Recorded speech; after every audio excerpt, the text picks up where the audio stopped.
And ladies and gentlemen, welcome to another episode of the Big MX Radio Podcast. This episode is brought to you by Racetech, suspensions and engines. I can't talk about it on record, but I do have good authority that Racetech actually does the engines for a factory team in the Supercross pits. I'd love to be able to tell you, but I've been sworn to secrecy. I am your host, Brad Gebhart. With me on the line, a special guest. He's always good on the podcast. He's got a deep well of knowledge, and he keeps me accountable when it comes to my fitness journey as I make my way down to 180 pounds of twisted steel and sex appeal. Andrew Hobson, other people know him as Hoppo. Hoppo, how's it going? Good, Brad. How are you today? I'm How's not doing how's too bad. how's the weather in lovely Canada today? Oh, we're it's cold today, and we're about to dive into it. Like you've seen those cold plunges Yeah, yeah. online.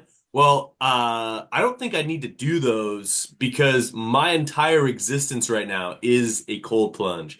Right now we're at minus 17, which is actually quite mild as far as like it's not quite moderate as far as coldness goes. But in the coming days, our highs will be minus 25 or below. So yeah, we're gonna be right into the thick of it shortly here. As we're in February now. We should be close to the end, but the thermometer says otherwise. So, when do you anticipate the first ride of the season? First time I ride a dirt bike in 2025 will probably be with you at the two-stroke cup. Like my last ride of 2024 was at Glen Helen in November, and I'm willing to bet when is two-stroke cup again? It's like the 19th of April. I'm thinking it'll probably be the practice day prior to that. No, no Gypsy 500 this year. I don't think we're gonna do the Gypsy 500 this. Oh, first of all, it's not the Gypsy 500 anymore as the rock solid ironclad partnership between Jace McAlpine, otherwise known as Gypsy Tales, and Verb Moto. I guess like they're just not doing Gypsy races anymore, or Okay. maybe they are. I don't know. Basically it's called the something 500. It's still a 500 minute long race. And they're doing it at Mesquite again this year.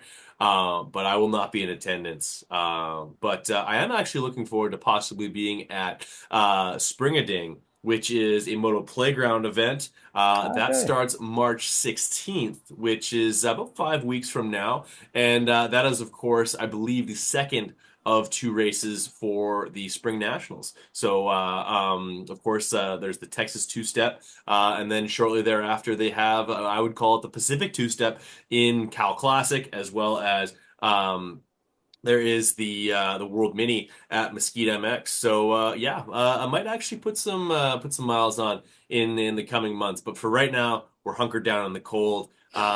So yeah, that's why I have guys like you on the podcast, man, because I know damn well that like you might put on a hoodie to walk outside right now, True. as the sun is now set at 5:50 in the afternoon in sunny California. But what was the daytime temperature today? Like It was a little. It was 70. a little chilly today. We were in the 60s. I rode a bicycle at lunchtime. It was cold wind, so it was a little chilly.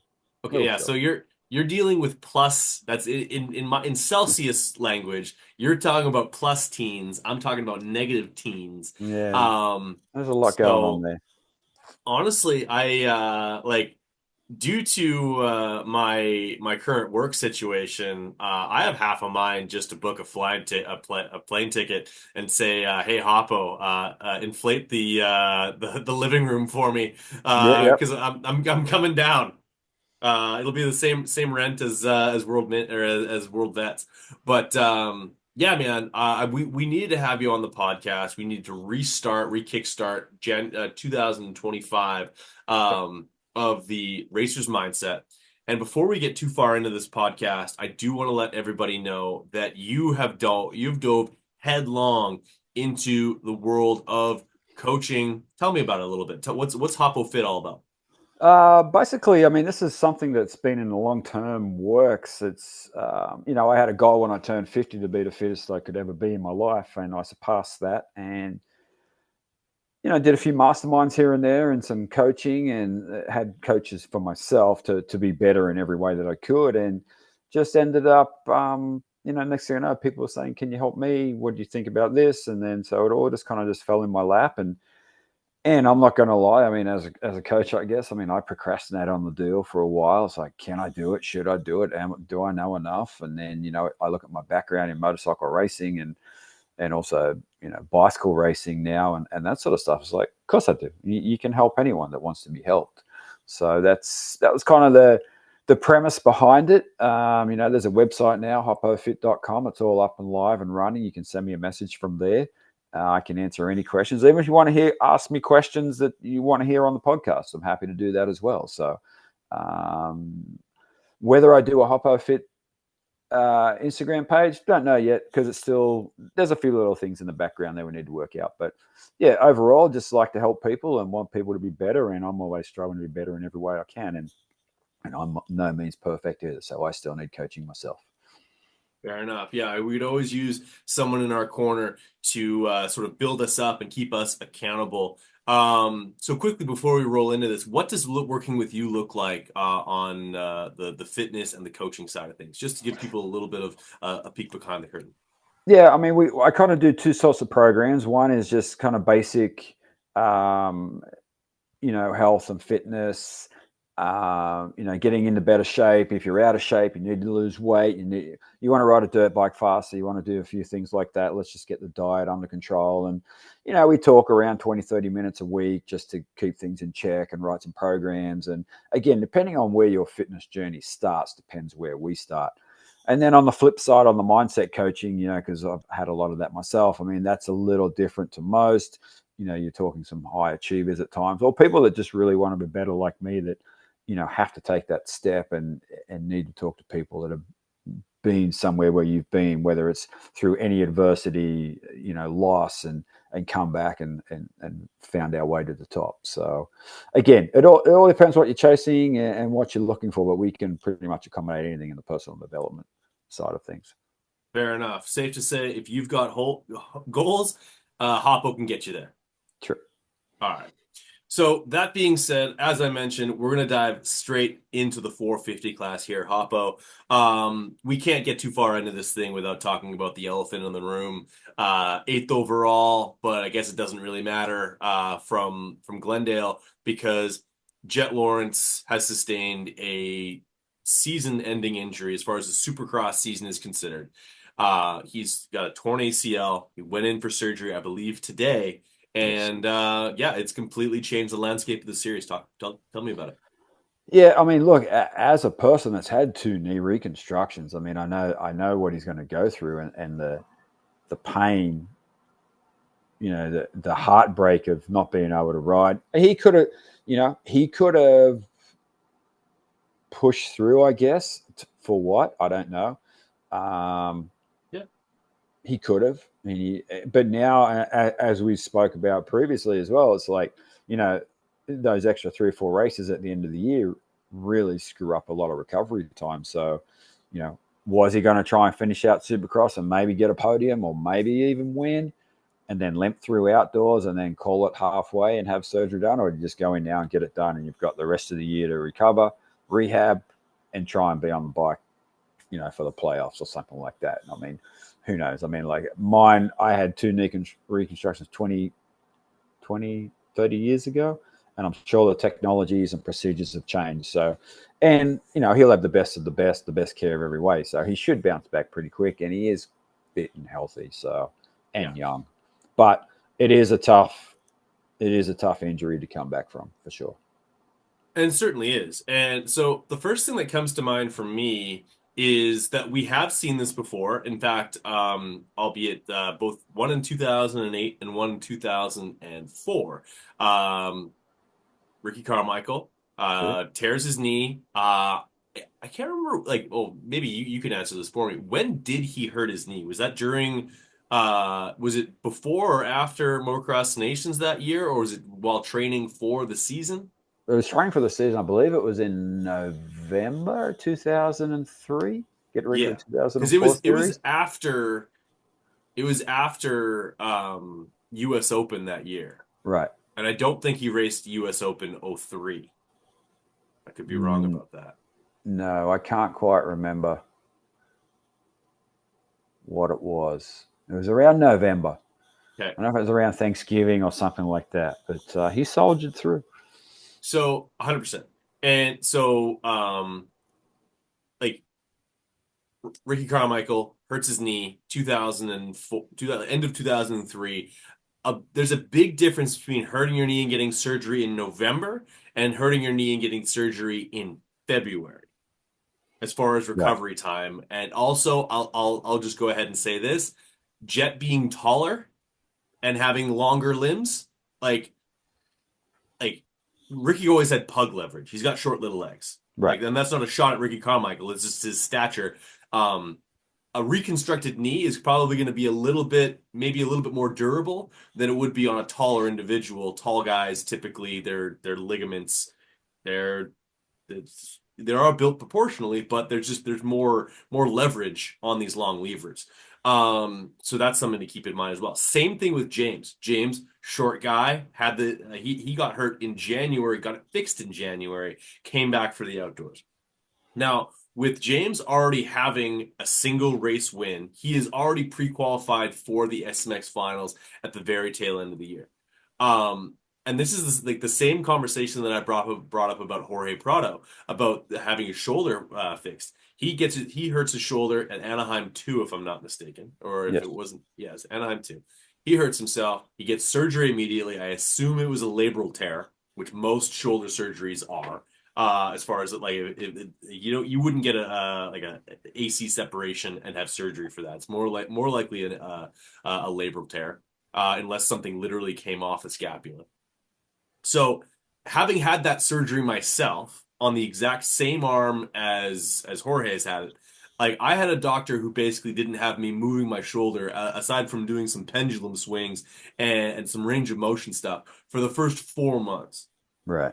So we're talking April at this point. April, almost May, before Jorge's probably back on the bike. So, like, I hate to rule him out, but I don't think we're seeing Jorge Prado at Hangtown. And honestly, aside from the fact that Jet is going to have every hyperbaric chamber and every physiotherapist and athletic therapist at his beck and call, and every modern um, modality of recovering that knee, I still think that it's a tall task to ask for him to be back for the first race of like for Fox Raceway, which I believe is like the second week in May, third week in Yeah. May. I mean, you can only force a human body to heal so quick, right? That's what I'm So, saying. like with the knee reconstruction, do they use a piece of the patella tendon? Do they use a piece of the hamstring? Or do they use a cadaver? I don't know what those procedures are, and that depends on the doctors these days. Right. And like I said before, I mean, there's probably some techniques, tricks of the trade, maybe some better supplements, I'll say, to help heal. Who knows? I mean, I'm sure that he will have access to every single one of those, whatever the best decision is Yeah. for So him to we're recover. sitting here on February 4th. Paula, otherwise known as Fox Raceway, is May 24th. I still think Yep, that's tight. 16 I weeks. Yeah, Yeah. it's not a lot of time. And can it be done? Absolutely. But it's gonna take a damn near heroic effort on his part to get back. And we're not talking about just getting back like the return to sport, quote unquote, use a athletic therapy term. We're talking about returning to be the best motocross racer on the planet, Well, which to be you a could. champion. Yes, yeah, like to get to that level. I think that's also something to keep in mind because it can be argued over the last 2 years that at least on certain days there have been days where there isn't a single person on the face of the earth that is as proficient on two wheels as Jet Lawrence. And it's going to be a blow to the series. I was disappointed to see it. He goes 2-2 to start the Triple Crown, and then he has to pull off for the final one. Unable to finish, ends up eighth. And yeah, like I said, big blow to the series. And you, as a fellow countryman, that's gonna cut you a little deeper. Yeah, I mean, you never ever want to see anyone exit. with an injury Yeah. or a season-ending injury, right? It's just, but it is a tough sport, and we all know what the consequences are. He will bounce back. Have all the other guys gone, hell yeah, I got a shot now? I don't know. I mean, it was still, no one really had a bunch of consistency Yeah. yet. They all had flashes Your of Glendale brilliance. winner is the first to win twice. Right. So, it wasn't going to be the whitewash that everyone thought it was going to be. It's been the complete opposite. And it just goes to show how quick things can change.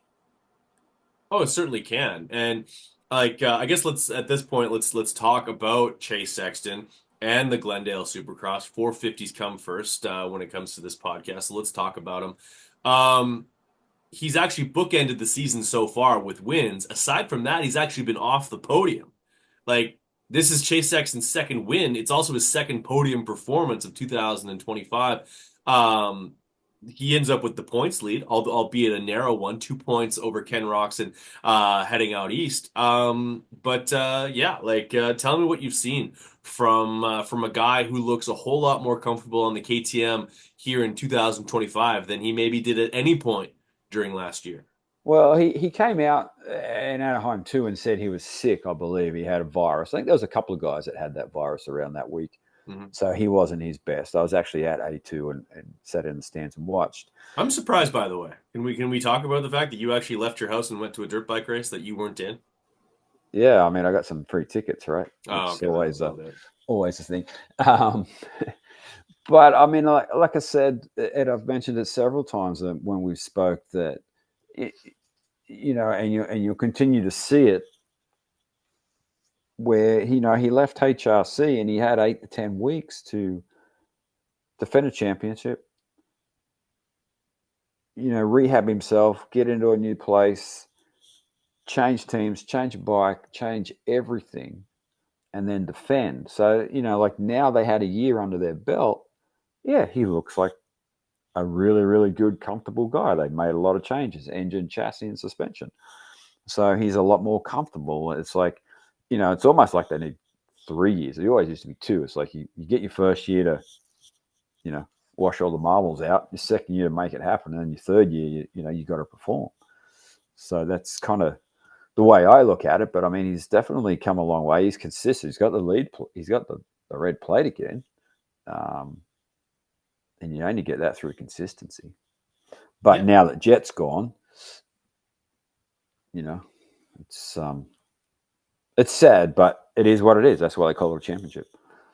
100%. So 10 points separate your top four in points right now. It's Chase Sexton on 84, 82 is Ken Roxon, 75 points for Eli Tomac, who he ended up having, like, throughout the night at Glendale, he got better throughout and somehow was not off he was the only time he was on the podium was his final race where he just walked away with that win. He looked very dominant in that. He actually ends up one spot off the podium. And in fact, Chase Sexton, the only of the three on the podium to be on the podium for all the races. Like Ken Roxon ended up going 4-1-5. So like actually like he had that great ride in the middle and then two so-so rides for his first and third race. Cooper Webb comes out guns a blazing, backs that up with a fifth. I think that has everything to do with his start in the second race, and then wraps it up with a third in the final race, which actually basically that was the deciding factor of whether or not he was going to be on the podium for the race. We basically have a four rider battle for this championship now. I honestly, looking at the point standings, I can't say that I see anybody else that can jump off the page and really make something happen. Here we sit after round four, and Jason Anderson is at a 20-point disadvantage to the rest. And he has as many podiums as Chase Sexton does. Holy crap! How and after watching him in A2 where he held off Lawrence for like 15 minutes, Yeah. like he rode good. It's So he's just been so hot and cold this year, and I can't quite put my finger on it as to why. Seventh overall on this last weekend, he ties on points with Justin Hill. And not to besmirch the great name of Justin Hill, I'm sure you probably have some Justin Hill stories from just I hanging don't around actually. pro circuit. What's that? No, I don't actually. You really? Oh, you don't? I do Okay. not have any one story about him. Fair enough. Just as a complete like, I'm just gonna like take the steering wheel and veer off for a second here. The bikes that Team Tedder races, to your knowledge, are those purchased from KTM Factory Racing, or what's the deal there? I believe Pro Circuit do their engines. Oh, okay, interesting. I mean, Tedder has always been a Pro Circuit customer. Yes. They did maybe in the beginning they maybe got some help, but then as everything tightened up, they probably didn't. But I'm pretty sure Mitch does their stuff. Well, if I was building a 450 engine, or if I was doing a 450 Supercross team, Mitch might probably be my very first call. I don't know Hmm. if he would take that phone call, but I'd call him anyway. Yeah. Um, but yeah, like I said, like what do you foresee happening going forward? We've seen some unbelievable rides from all four of what I would consider to be title contenders going forward. We've seen race wins from all but Cooper Webb. Although now we're heading out east, where I think he's done the most. If I have to check, but if he's won, I think 19 main events. The lion's share have to be on the East Coast. Where he is most comfortable. He looks good. The fly gear looks good too, by the way. I think the switch from Thor gear has been a like he looks good, feels good. Hmm. But sitting third in points right now, 9 points back. I think your fastest guy of the series so far has been Eli Tomac. For sure. I think that you watch him ride. I watched him at A2 and in the heat race. I'm oh my man, like this guy is just good, so good. And then he couldn't put it together in the main event, which was sad because I think that he could have ran with those guys quite easily. But I think you'll see all these guys all knock one off, and then it's really just going to come down who's consistent. Mm-hmm. You will see Webb win a race. You will. He's not going to walk out of this season without a win. Can Tomac get the flow and start knocking them off? I don't know. Even with Lawrence gone, it's still a tough crowd. You still got Hunter Lawrence there as well. I mean, like he hasn't really shined too much in Mm-hmm. Supercross yet, but who knows? You never know. Yeah, no, it's kind of lunacy for me to sit here and say that Eli Tomac, fastest guy so far. He also only has one podium, and it was a win.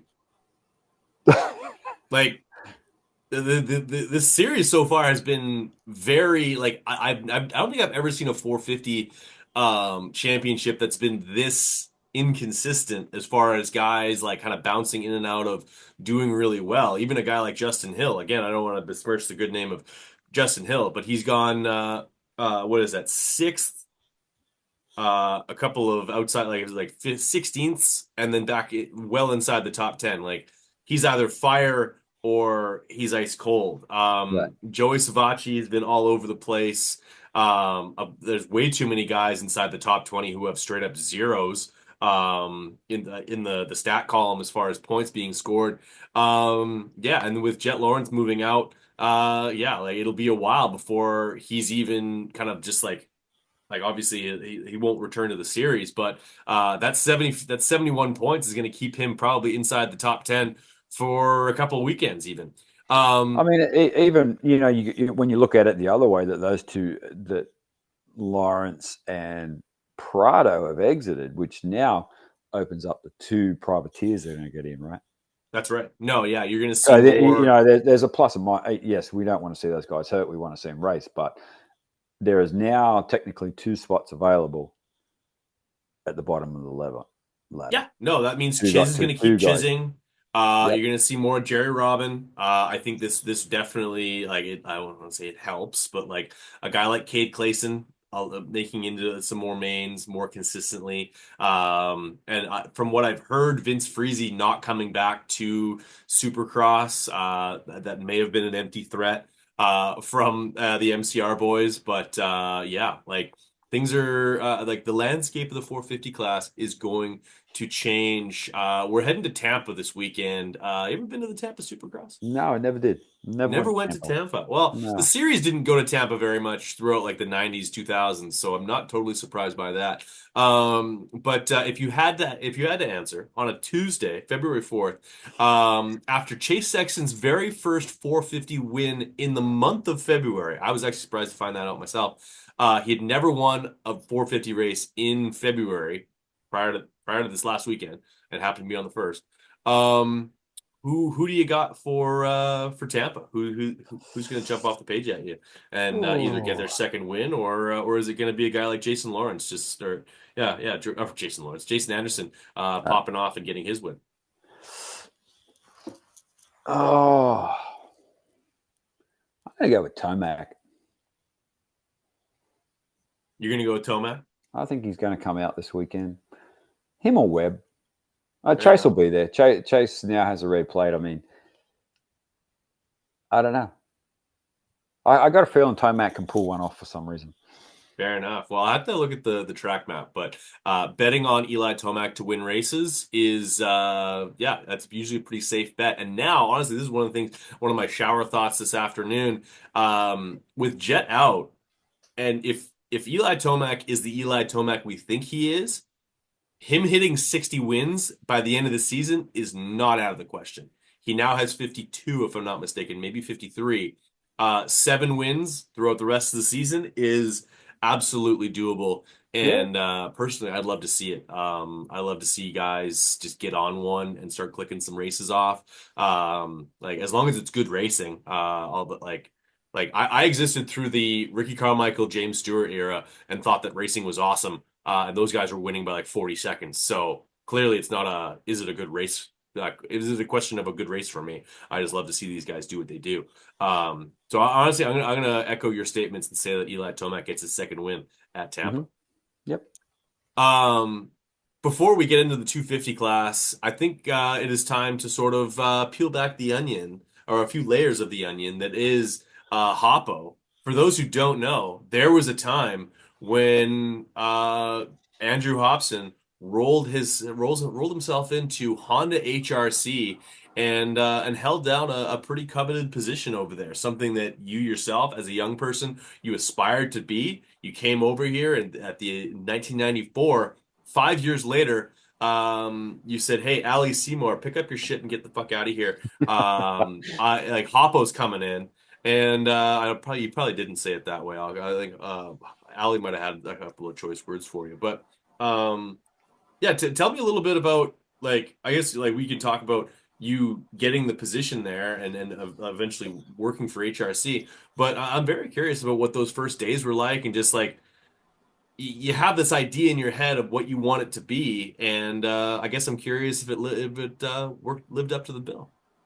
I guess, and I've mentioned several times on when we talk on podcasts about, and I have to mention, my good friend Dave Feeney that passed because I followed in his footsteps. But we were just two young kids in Australia. I mean, he was not a kid. He was a little older than me. But we had to wait 3 months for motocross action, and that was the Bible, so to speak. And we were just young kids, people racing and wanted more. And then the Australian scene wasn't really that big, and it was hard to get a job as a mechanic and that sort of stuff. So next thing you just you come over here.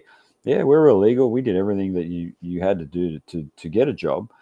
But back in those days, I mean, you would thumb through motocross action or dirt bike or whatever you could get.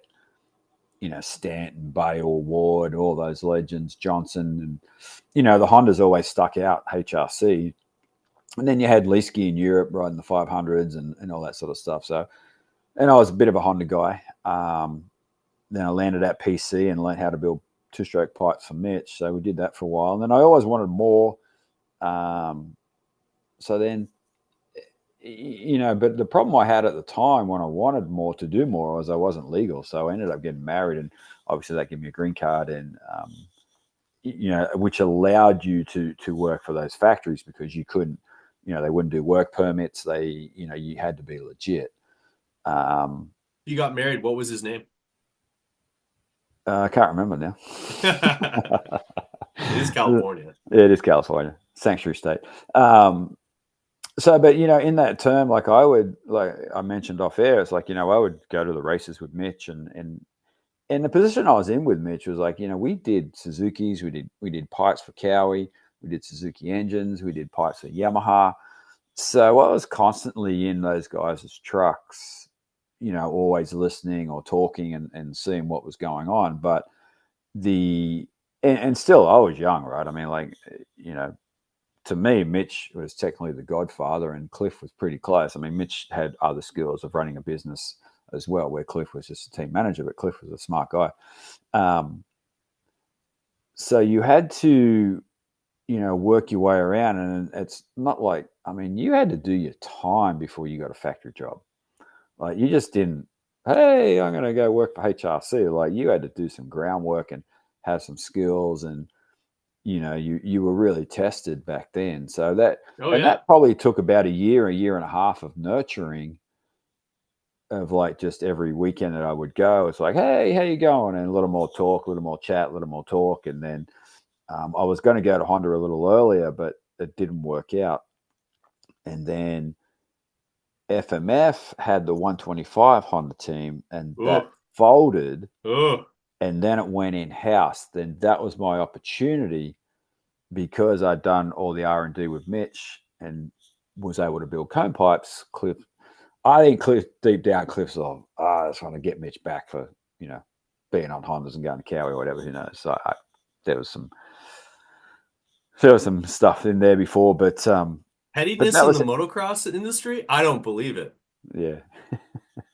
Doesn't But sound I mean, right. Cliff was good to me. He told me a lot, and there was a whole different side from going from a production pace race team to a factory race team. There's just certain stuff that you're privy to, that you see, or you get to know the engineers or whatever, and not just discrediting anything from any other race team, especially Mitch or whatever, that make bikes faster, handle better, and get to the track Mhm. and not have a failure. I mean, I'll take my hat off to any of those guys, because I've owned race teams in Australia as well, and I definitely know how to make a small fortune, because you take a big one and you go racing. So, Fair but enough. that with FMF team folding and taking it in house, then there was a 125 program in house, and then that warranted to have two guys doing the development. And then it was, we had Ernesto, and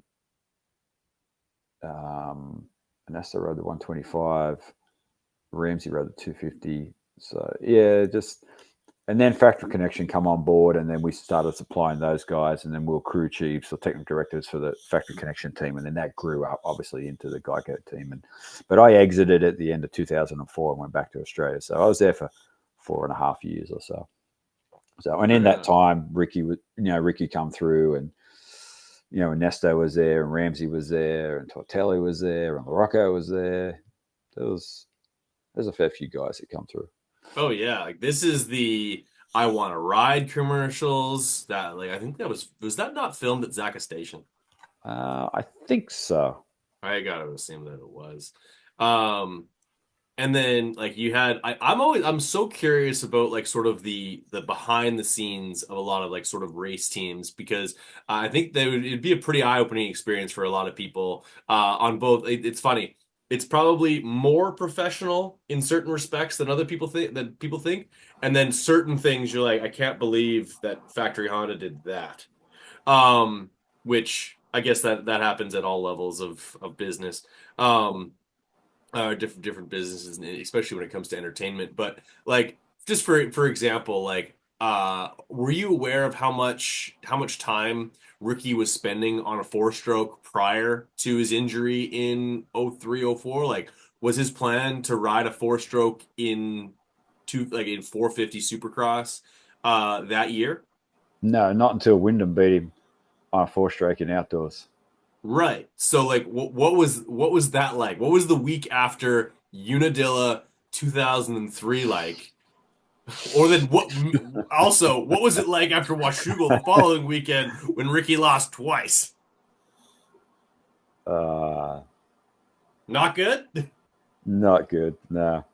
And there, and back then, the you're talking. Yeah, I don't know how deep to go with some of this, but you had Ricky that come from Cowie that had Bridgestones. Right. You had Ricky go to Honda on Dunlops. He loved Bridgestones. Yeah. I You think he had might. He's not the last guy to win on Bridgestones, but he's one of the last. Then you had Wyndham go to Factory Connection and have Bridgestones.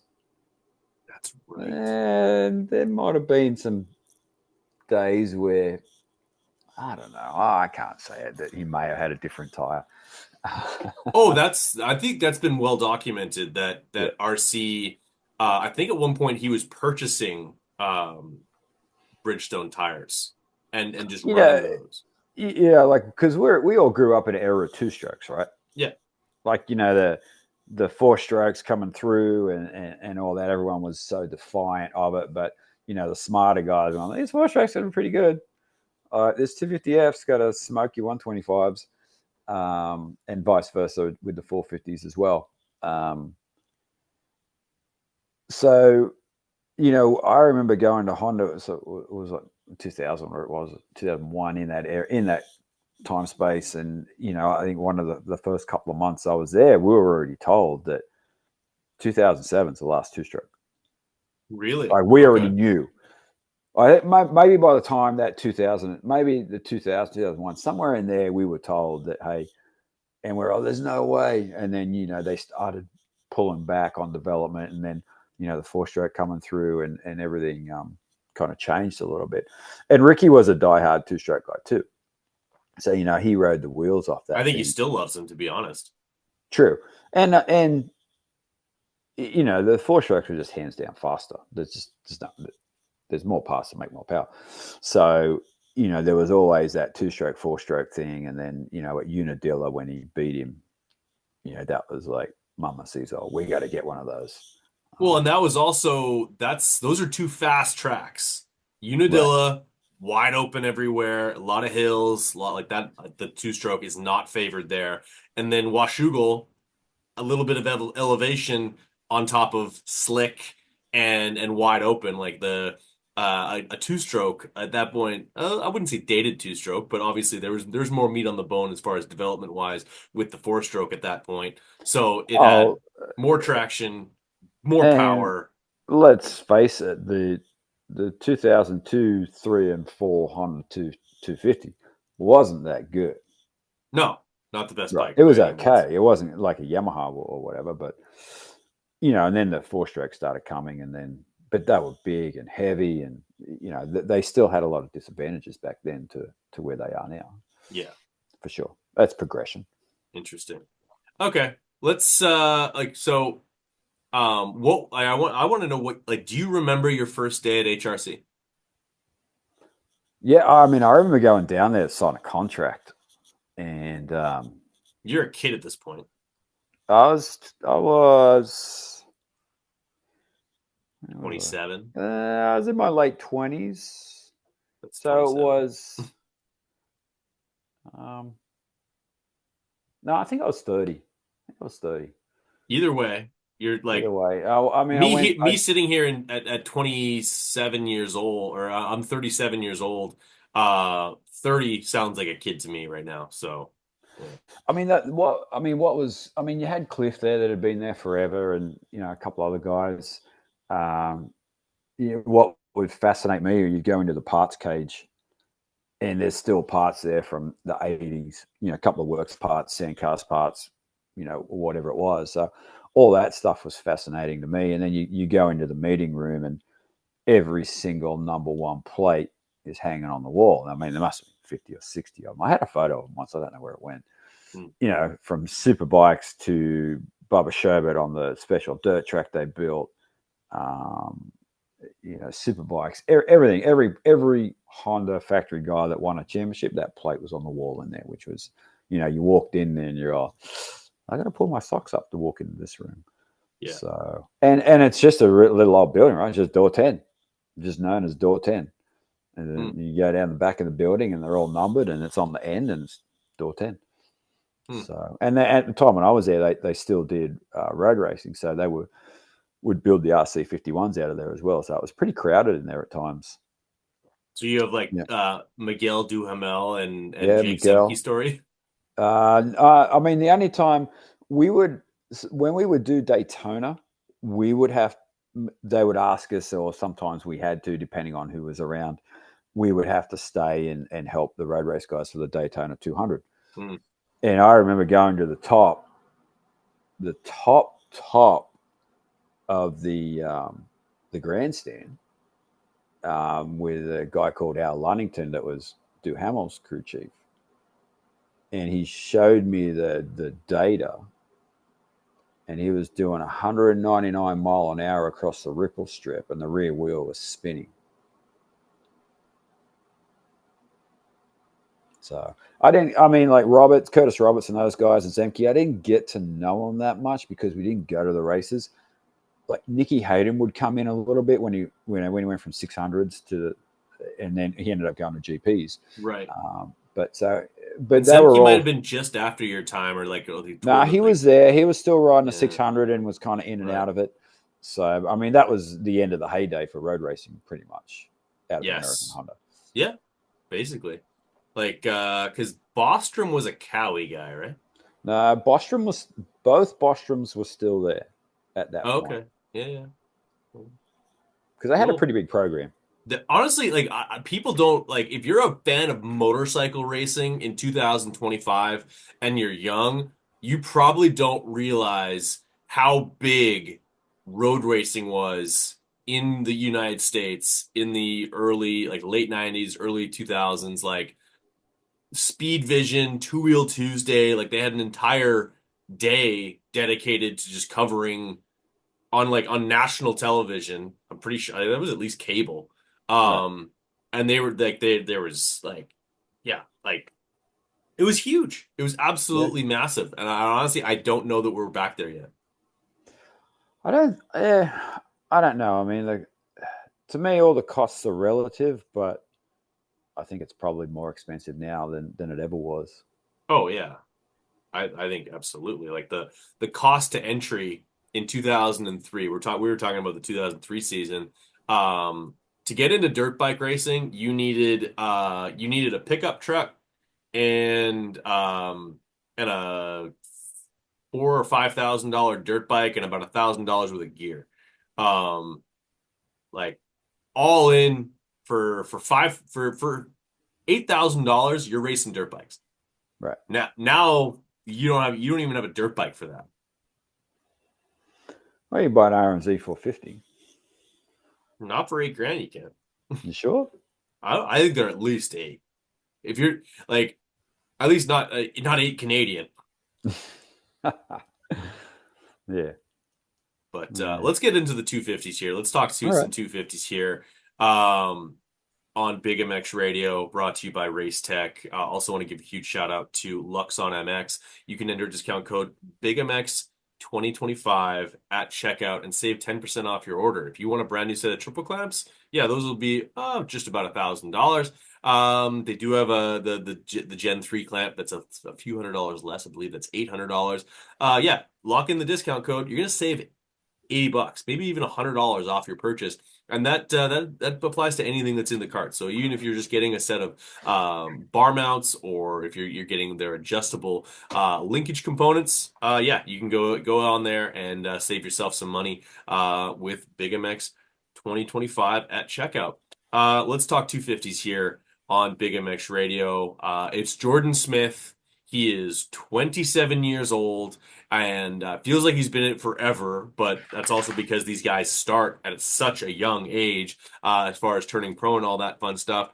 He's well into his 10th year as a professional. And yeah, still impressive. The 19 machine was consistent, got better throughout the night. And yeah, he's not your points leader rolling into the break here. But yeah, let's at least start with the guy who won the damn thing and talk about Jordan Smith. What'd you see?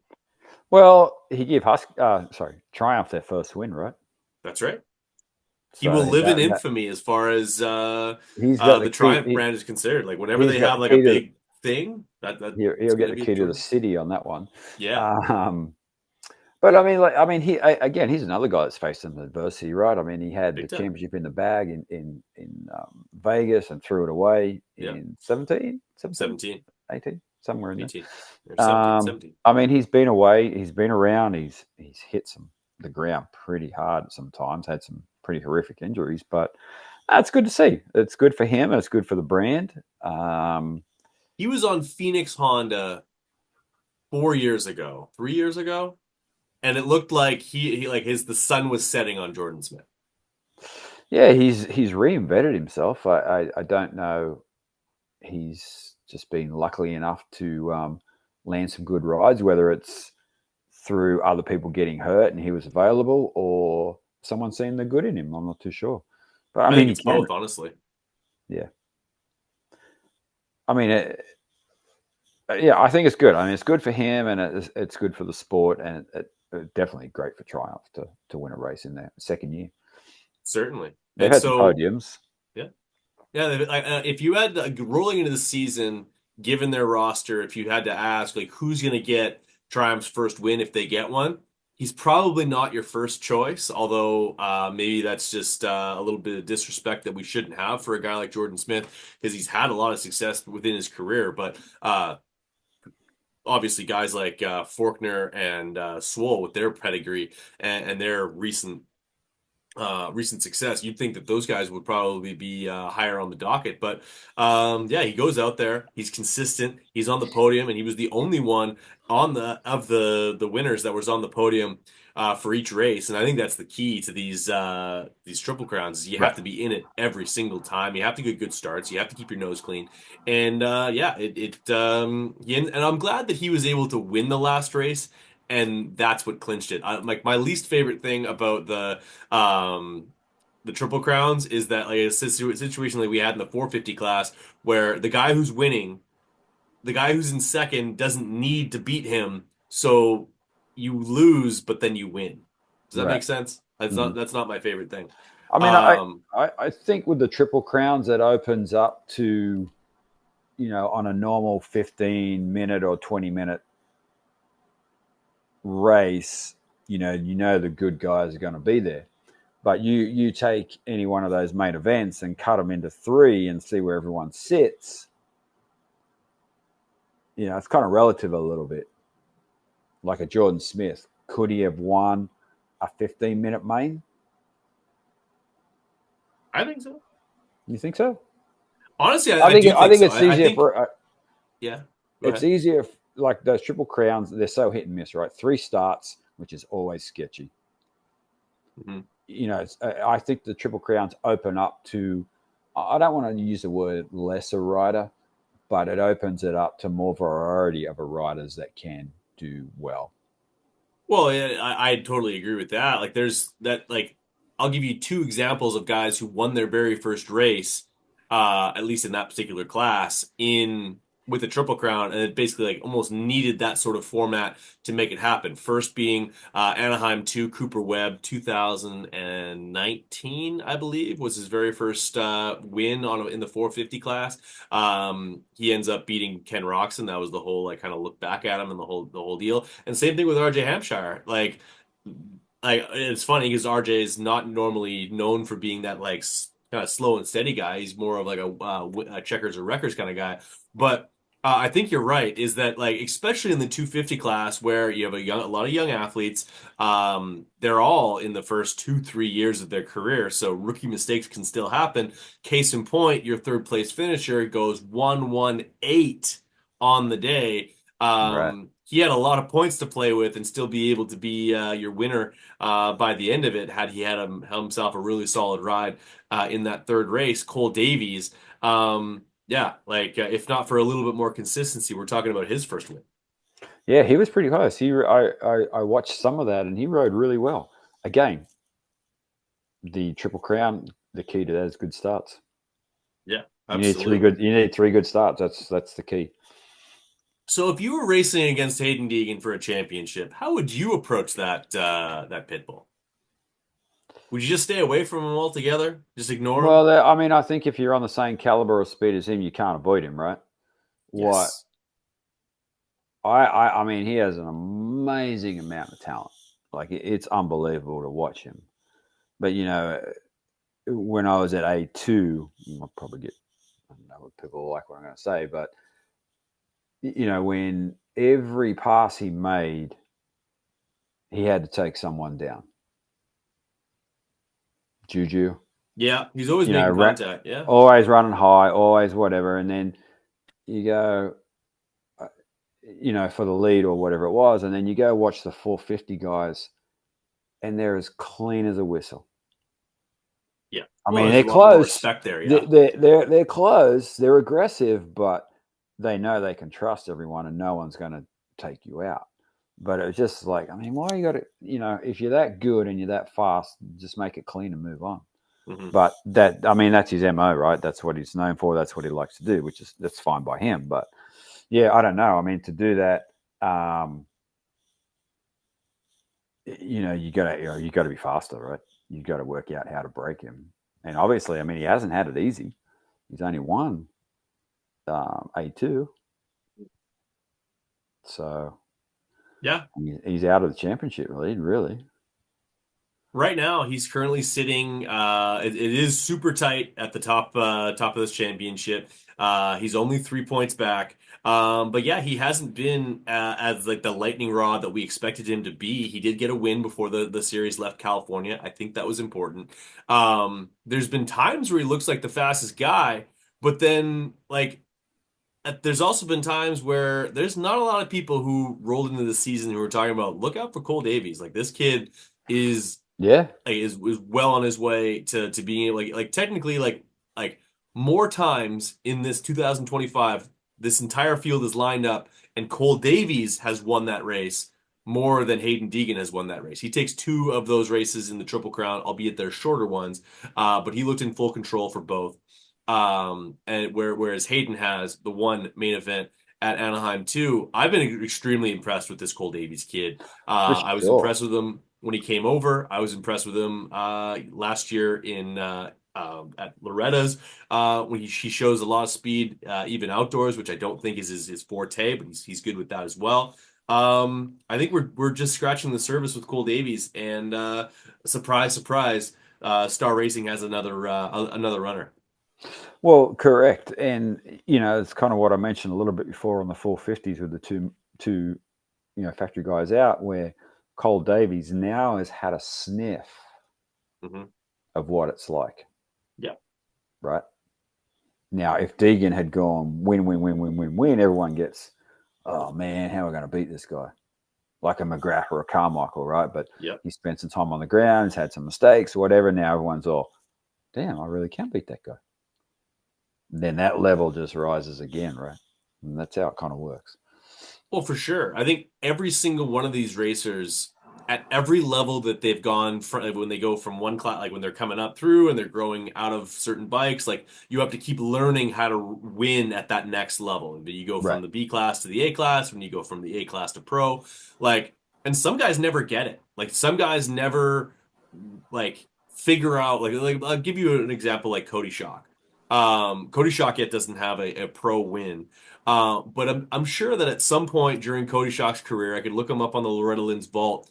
Like that guy did a lot of winning at some point during his racing career, whether it was locally or at Spring Nationals or something like that. There was at one point where same thing with Parker Ross or Anthony Burden, Lux Turner, like those guys are used to showing up to the track and everyone like looking down the line and be like, I can beat everybody, but that guy. Right. And once you sort of figure out what winning at this level looks like, it becomes a lot easier to start replicating that. We've seen that before with a lot of other racers at different levels. Yeah, it's like a snowball, and things can be a snowball going in the wrong direction. They can be like a snowball going in the right direction. Things Oh, are for moving in sure. the right. And honestly, if you're Cole Davies, you're actually bummed that there's a break right now. You want to like you're taking that eighth place in the third main event at the Triple Crown and being like, let's rack them up again. I want to go right now. Yep. Yep. Well, yeah. I mean, it's going to be interesting again this weekend. It's a whole new coast, Yeah, like new talent, new I riders, fresh start. like can we knock on some wood for Mitch? that his guys are going to make it through. We got Hammaker. We got three. There's going to be three Kawasaki's from pro circuit like in the race and doing stuff. I think that's exciting. Yeah, no, that's good. Hammaker, McAdoo. Hopefully, McAdoo keeps his balls to himself at the first round of the East Hmm. Coast this year. Levi Kitchen. Out of Yep. those three guys, who do you like best for the championship? I mean, I really love to see McAdoo win. I mean, the amount of adversity he's had, the ups and downs and Hmm. injuries, and he's just a good, honest guy. Hard worker.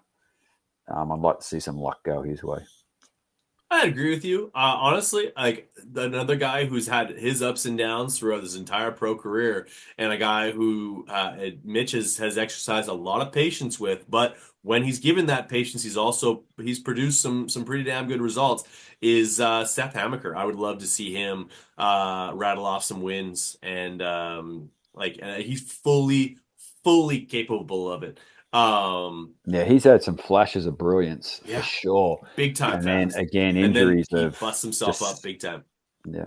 Like I said, it's nearly an east-west shootout technically, right? Because you've had some guys shuffle around from sickness and injuries, and it's like Oh you yeah. got Faulkner, um, McAdoo, like I said, Hammaker. Like it's going to be a it's going to be a. The East is tougher than the West, I think, this year. Yeah, and for the first time in a very, very long time, that is the case.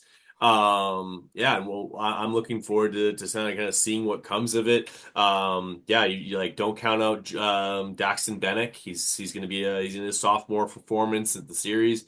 I think he's going to be solid. Star Racing Yamaha will have their guys. You have two returning champions. Although I don't think either one of the guys is firing on all cylinders.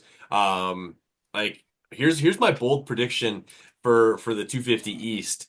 Your number one plate, your defending champ, outside the top three in points. Tom Biel.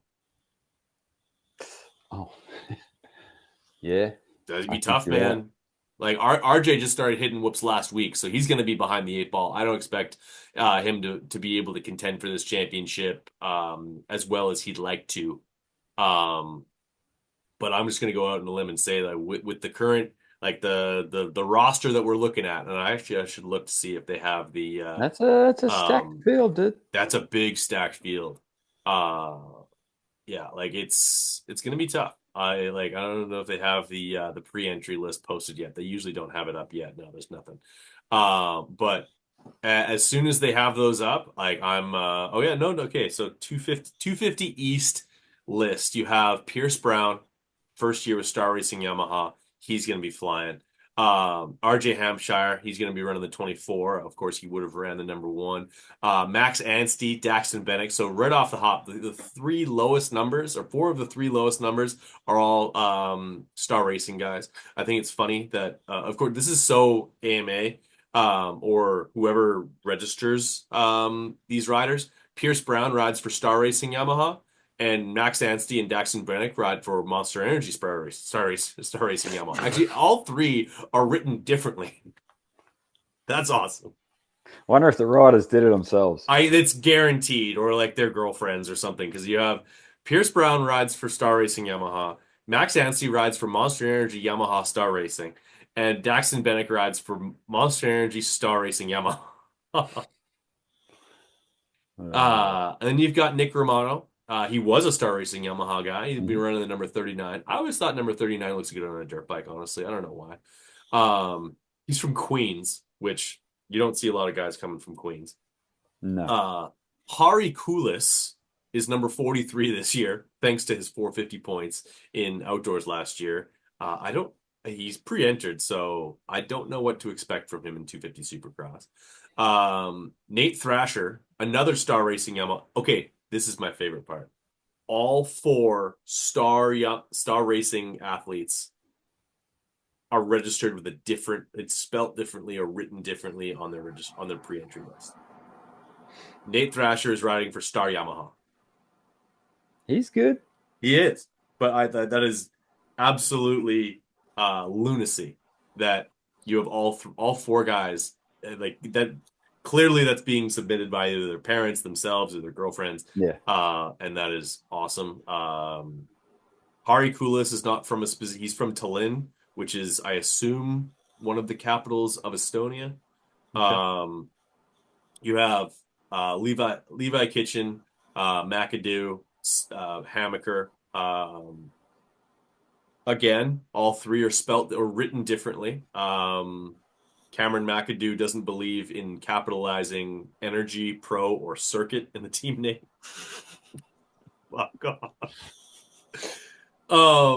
And then you have and then Seth Amaker. He's definitely copy and pasting this because there's like dashes like the Yeah. in forward slash in the name. You got Colin Park in there, Carson Mumford, Mark Finnis on the is he the only club guy? No. They ought to have no. Is it what number is uh what number is what's his name this year? Voland. Voland Rod, he's number 20. Oh, I don't know. You didn't score a point last No, year, he did you? didn't score any points. So what You'll number be does a he? three-digit guy. No. I think he must have had something. No. No, maybe no. He's 92. That's gonna look weird. And you have Bryce Shelley on the. He's normally a 450 guy, although he is pretty young. At a PA. Just looking at this. This is bad audio at this point. No, everyone has probably turned this off, but yeah, you got some names over here. I can't believe Lance Kobush is still racing. This is news to me. Wow. Lance Kobush and Jack Chambers, from Loretta Lynn's gone by. Jeremy Mackay from Canada on the Rides Unlimited RM ATV MC racing bike right on. So we have one lone Canadian lining himself There you up. go. Gotta love it. Uh, like I Big track honestly, down in Kent. I've always had a like good conversations with him, but for whatever reason, he's had a hard time locking down a ride consistently here. But yeah, that's all I got for you. Okay. Who do you got opening round? Who like you just going with Oh, your I'm McAdoo pick? Is Sakadoo going to get it lights. done or what?